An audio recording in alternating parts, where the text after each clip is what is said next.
Not bad.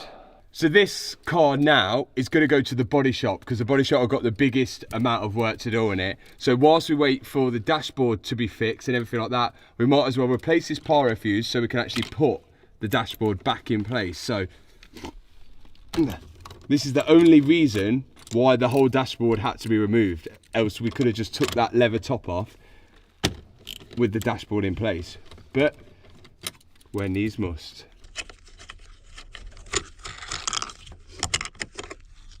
Out comes that one, which should be broken. And here's our new one, £15 off eBay. Before the new one goes in, I want to actually make sure it's not broken, because if we have to pull this old dash out again because of that, big problem.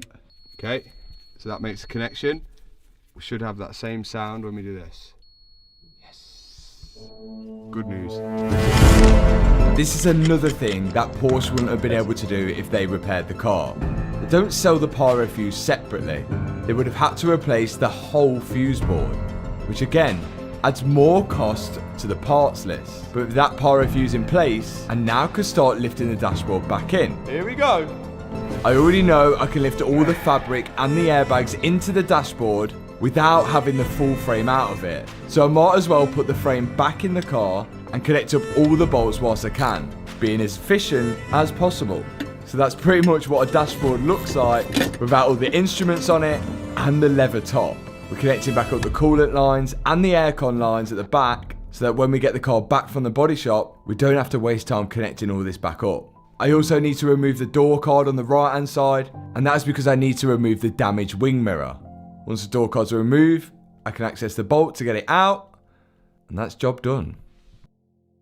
That is ready to go to the body shop. Off it goes.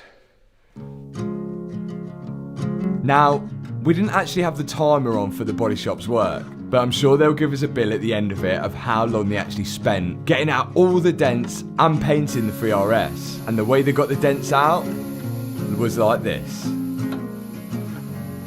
Most of this car is made out of aluminium, which is really flexible. The body shop are able to pull it and work it back into its original position. But they have to be super careful not to pull it too much, because as soft as aluminium is, it can break. But with plenty of time pulling, pushing and hammering, we finally get the quarter into a spot they can work with it. They then start sanding it so they can work out where the high spots and the low spots are. And after that, it's time for a coat of high build primer. And already, it's looking so much better. Again, if Porsche were repairing this car, I would guess that probably they won't be able to do this type of repair. They'd maybe just quote for a complete rear quarter, which again adds to the labour cost and the parts cost. Before it goes into paint, we need to remove the damaged windscreen, cover up half the car that we don't want painting, and we're ready to go.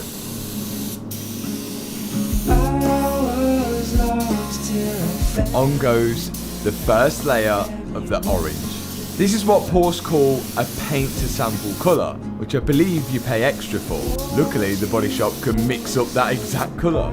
And to make sure it all looks nice and clean, they're painting the quarter and blending it into the door. And we're going to need a new front wing and a new bumper as well. So pretty much the whole of the right side of the car is going to be resprayed. But that will really help with the final finish. It's just the clear coat going on now. And the body shop have completed their work.